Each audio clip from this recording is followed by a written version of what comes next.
Hai teman-teman, jumpa lagi dengan saya Dr. Adi W. Gunawan. Dalam kesempatan ini saya akan berbagi tips untuk bisa membuat anak jadi penurut.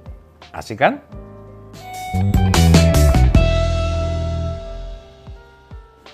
Beberapa waktu lalu saya jumpa dengan rekan sejawat saya, hipnoterapis AWGI, Ibu Rati Mestikawati. Kami diskusi mengenai proses terapi. Dan Bu Rati menceritakan beberapa kasus yang pernah beliau tangani, khususnya yang berhubungan dengan anak-anak. Dan ini yang saya sampaikan di kesempatan ini. Jadi teman-teman, Anda percaya atau tidak bila saya menyatakan bahwa sebenarnya anak-anak pada dasarnya baik dan penurut.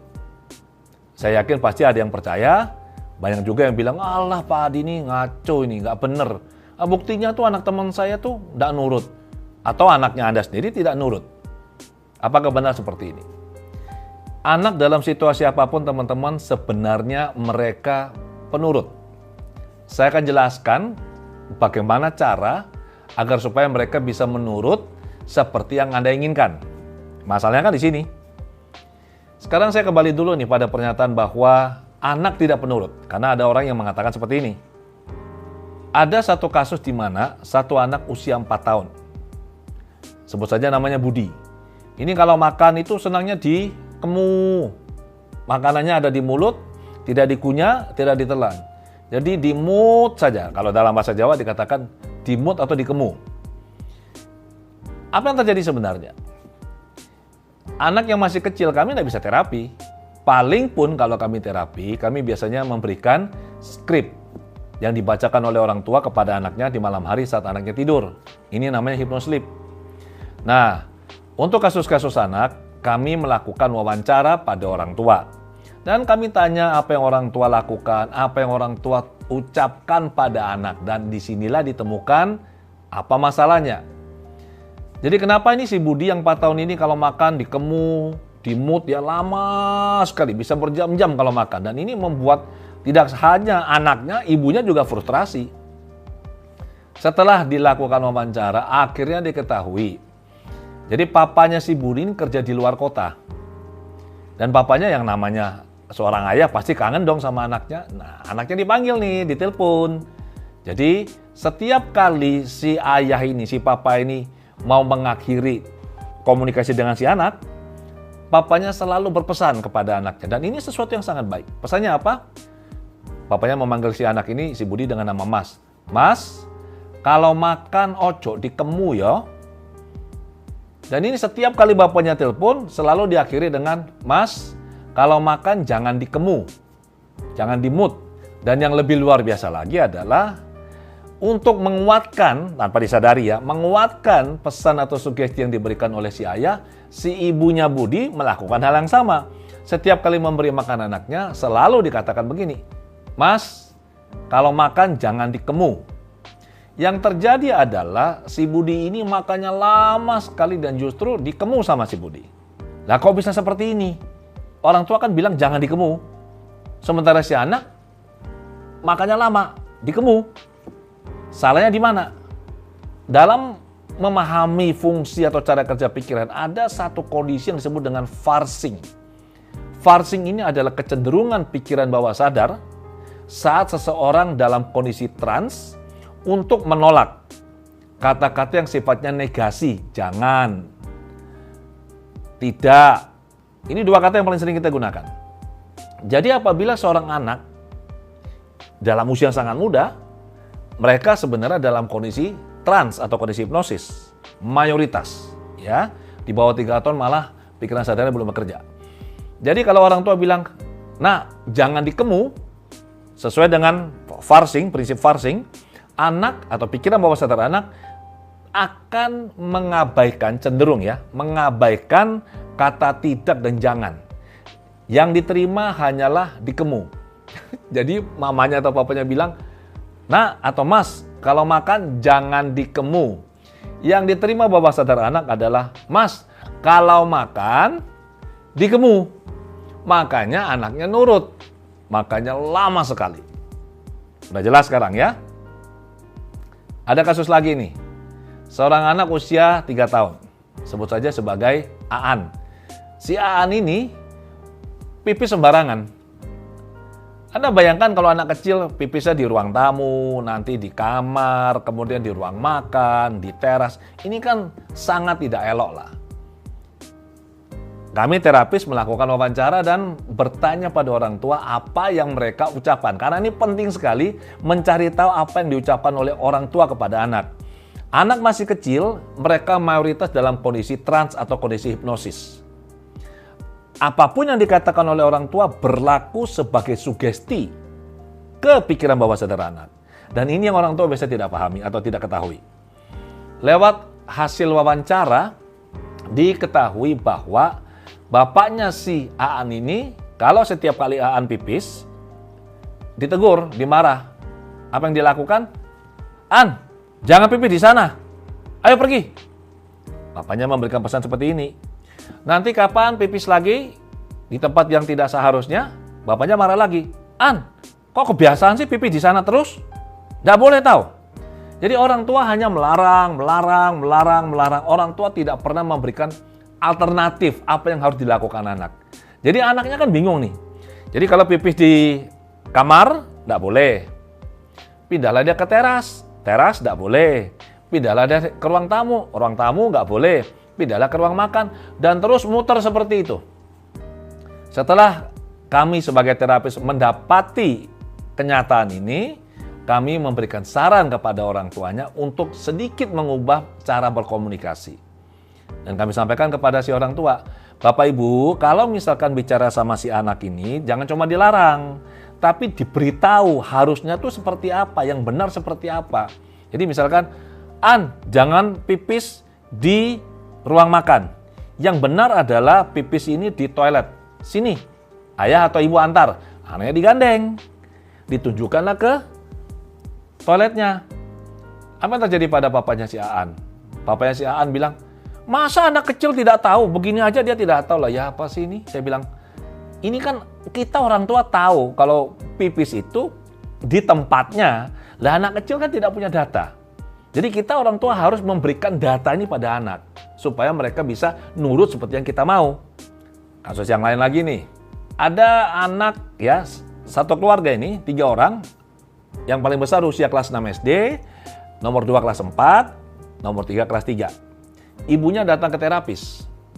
Berkeluh kesah, minta anaknya 3-3 ini kalau bisa dihipnosis, diterapi supaya langsung jadi anak yang baik. Masalahnya apa? Ternyata mereka ini, 3 bersaudara ini, satu, kalau bangun tidur sering telat, sehingga sering terlambat tiba di sekolah dan orang tua dipanggil oleh wali kelas, diberikan teguran. Kemudian mereka kalau ke sekolah seringkali peralatannya lupa, buku lupa bawa, nanti peralatan tulis lupa, catatan lupa. PR sering tidak dikerjakan, kamarnya berantakan, lebih sering nonton TV daripada belajar. Apa yang kita lakukan?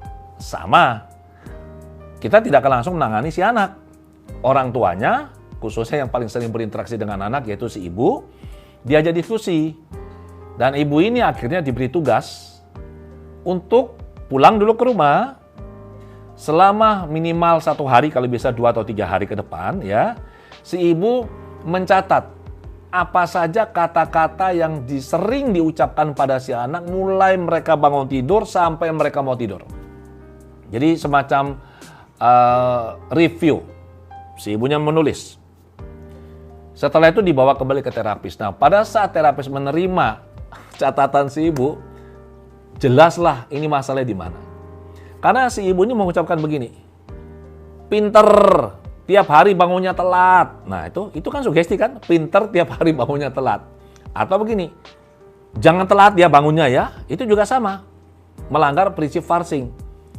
Ada lagi kalimatnya begini,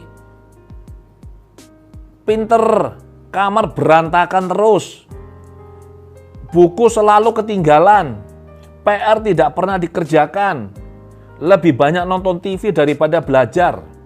Kalau kita lihat seperti ini kan benar. Orang tua memberikan sugesti pada anak tanpa mereka sadari. Dan anaknya nurut sebenarnya. Jadi anak, bawah sadar anak tepatnya, menjalankan apa yang diminta oleh orang tua. Jadi bagaimana solusinya? Ya, kami ajarkan si ibu ini untuk bisa mengubah kalimatnya menjadi kalimat yang positif. Orang tua ngerti.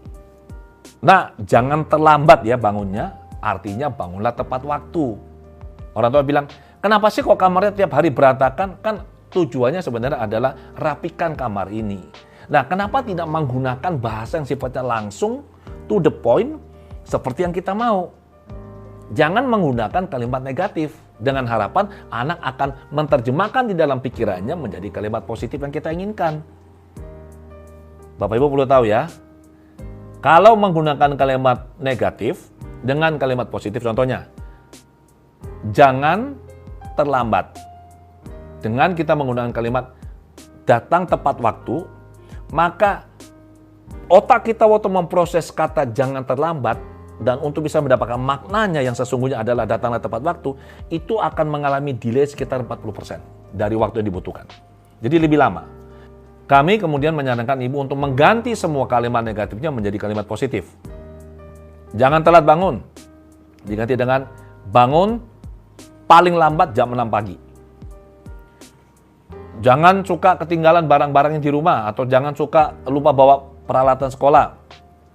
Diganti dengan ingat untuk membawa peralatan sekolah lengkap. Kamar berantakan, kita bilang apa? Ingat untuk rapikan kamar.